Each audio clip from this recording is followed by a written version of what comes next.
man do? He gets on the train, he goes up into Tennessee, over and then down into Alabama. All they needed was a section of track to connect that area of Alabama to Mississippi. But the Yankees were too busy building everything up north to care about us poor Southerners. Well, we weren't poor at that time. We were the richest section in the whole nation. When the South succeeded, somebody told, now this is an antecedent, by the way. Somebody told Lincoln, well, Mr. President, why don't you let him go? He said, if I let him go, who's going to pay the bills? Oh, so you thought this was all about slavery? Oh, I think you've been reading somebody else's version of our war for independence. Now, basically, it says in article, let's see, let me give it something, let's see, where is it? Okay. On one of your pages there, you should see a verse from the Bible. One of those, I can't remember which one. Anyway, you'll see it, it says it's a listing of tariffs. On the back page of it, you'll see a article from the Confederate Veteran about the moral tariff. That was from the November-December issue of the Confederate Veteran. Anybody read that article? Very lengthy, very wordy, but very good article. Now you say, what was the moral tariff? Some of my visitors may wonder, what is it? All right, if you see that chart I put on there, that's from another presentation I give called Yankee Yarns and Confederate Corrections.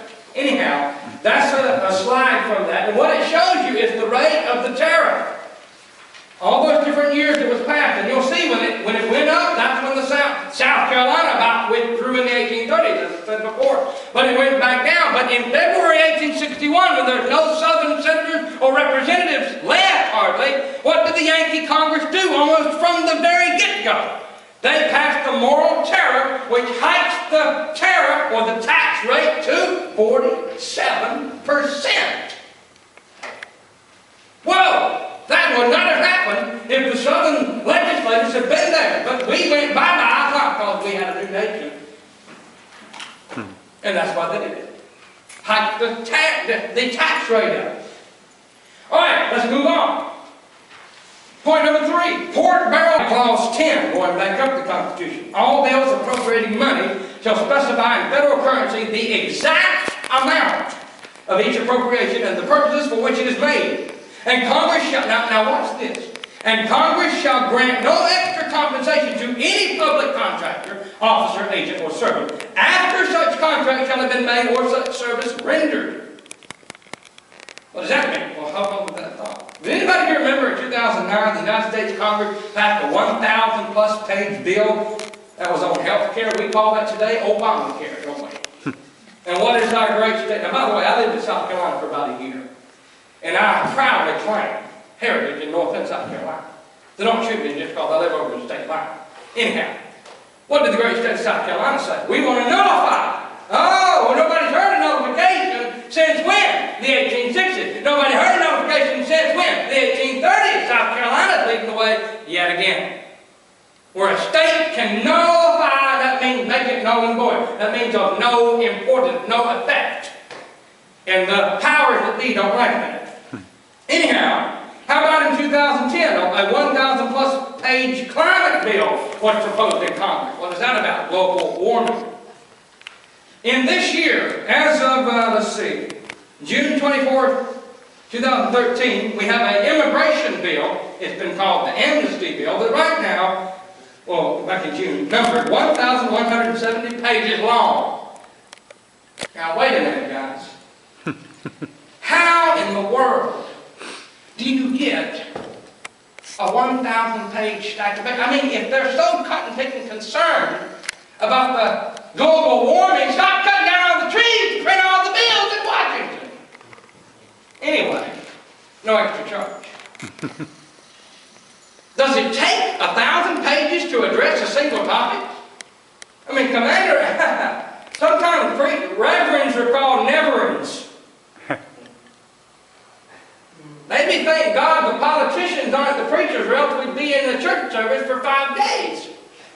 If it takes 1,000 pages to address a single topic, for crying out loud, no. It doesn't take 1,000 pages to talk about a single topic in Washington. I'll tell you, and you know what it is.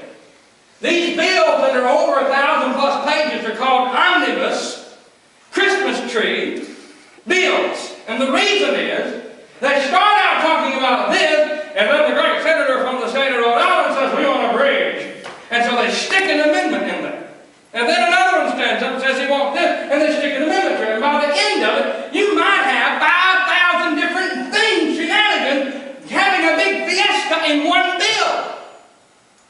And nobody's read the thing. Let me get over here.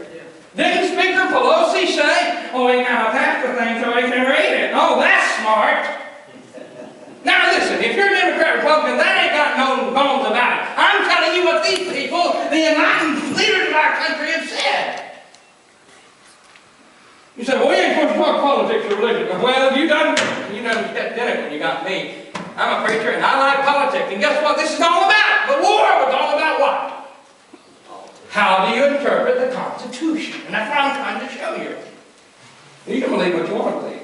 Anyway, if Dixie had won her war for freedom, because the Confederate Constitution allows for no open-ended spending, each cent spent from the Confederate Treasury had to be allocated. Once approved, there could be no more. And so that means forever, in Dixie, there could be no peace election war. There'd be none of that. Furthermore, if you spend money for the Confederate Treasury, what? You got to have 2/3 majority vote, not the simple majority. According to the New York Times, approximately 1,000 earmarks totaling $1.7 billion were authorized by the United States Congress in 2010. If there any wonder, these United States of America are $16,738,482,606,783.04, that is, as of yesterday, in debt. If I had 4 cents with me, I could pay the 4 cents part, but oh, I'm sorry, every person alive, from the little baby to the oldest person in America, owes the federal debt $137,000. I'm going to have to make payments, guys. I think if the Confederate States were a free and independent nation, we'd be the ones bailing out the United States, not Red China. You ever stop thinking about that? You say, how do you know? God, if it was happening then, it's kept happening since then. Who remembers the last time the United States was debt-free? What is it, Greg? Robert Cleveland, go back. Anybody? Andrew Jackson. Bingo. Andrew Jackson, 1835. That's the last time the federal debt said 0.00. And we went from 1835 to Mr. Obama, $16 trillion in the hole. And we ain't getting out of it either. I'm no prophet, aren't you? But this nation is going down. And I don't say that proudly. I say that very sadly. My heart is broken. Greg, is next in January. Him and his wife are bringing a baby girl into the world. And the doctor ain't going to have to slap her on the tushy to get her to breathe. All he's going to have to do is hold her up and say how much she owes the federal government. And then she'll cry. And she ain't spent a dime yet. And you say, oh, this is history. No, it's now. And it all comes from this war that everybody tells me to forget. You lost the war. Let's get over it.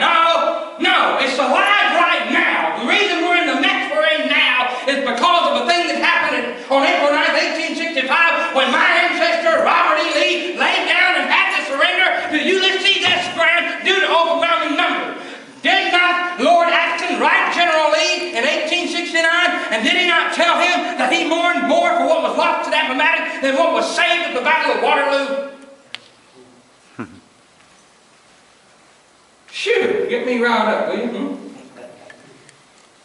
Article 1, Section 9, Clause 9 basically stipulates that the Confederate States would move from the Treasury money to pay for its own expenses and anything else that was required by 2/3 majority vote. As previously stated, Article 1, Section 9, Clause 20 detailed another attempt to curtail the out-of-control Yankee impulse by confining all bills to one subject, Stated in the title, so much for having 11,692 personal staff for the 535 members of Congress in 2009. You didn't know they had that much staff, did you? Why do they need so much staff? Because they got 1,000+ pages bills and they need somebody to read it and say, what does all this stuff have in it? Yes. I mean, guys, in 2009 there were 399 chiefs of staff serving in the federal government to our legislators and congressmen, and each one of them made about $120,000 a year, and they ain't even elected. Then you go to the bottom one, a legislative correspondent who prints out letters. There were 347 of them in 2009, and they made $31,950. Guys, I don't make that as a preacher or working at Dollar General. Maybe I need to go to the Congress. And maybe I could pay for my bills, my medical debt, and my wife's. I don't know. Look, all these political think tanks, radio people and politicians, every time we have an election, they go up promising reform. And you know what they're acting like, in my opinion? I like 5 Big Macs, 2 large fries, 3 apple pies, and a small Diet Coke because I'm trying to lose weight. Oh yeah, well, every time it comes election, they'll say, we're going to cut the spending, we're going to spend. They don't never do it. Whether you've got an R beside your name or a D beside your name, guys, it keeps going up and up and up every cycle. Something's broke. And it ain't the common decent folk in America, I don't think. Point number 4, I think it's 4. Line item veto. You can read that, Article 1, Section 7, Clause 2. Basically what it says is if the Confederate president doesn't like, say, he's got 3 sections, Section 1, 2, and 3 in a bill, and he don't like the middle one, then he'll exit out. And then he'll pass that and send it back to the Congress. That's line item veto. Well, guess what? Every single United States president has wanted line item veto. And they ain't got it, but one, Bill Clinton. The Congress, specifically on April 9th, 1996, I wonder if that was a conspiracy to slap Southerners in the face. I don't know. Anyway, they gave him, Bill Clinton, line item veto. Well, he got to use it, and buddy, did he use it? I didn't count how many times he used it, but he used it until February 12th, 1998. 1 year, 10 months, and 3 days. Why did he stop using it? Because the Supreme Court said it was unconstitutional. Not by the Confederate Constitution, but according to the United States Constitution. You say, what does that matter? Well, guys, look, what are they doing? Senate passes the bill, the House verifies that, they send it to the President, he says, I don't like it, he vetoes it. So then they got to go back and start the whole process over again. If you had line item veto, they would have to stay up there on the same topic all the time. You see? How about Article 2, Section 1, Clause 2? The executive power shall be vested in the President of the Confederate States of America. He and the Vice President shall hold their offices for the term of 6 years. But the President shall not be re-eligible. The President and Vice President shall be elected as follows, and if you're interested in that, you can read the Confederate States Constitution. What does that mean?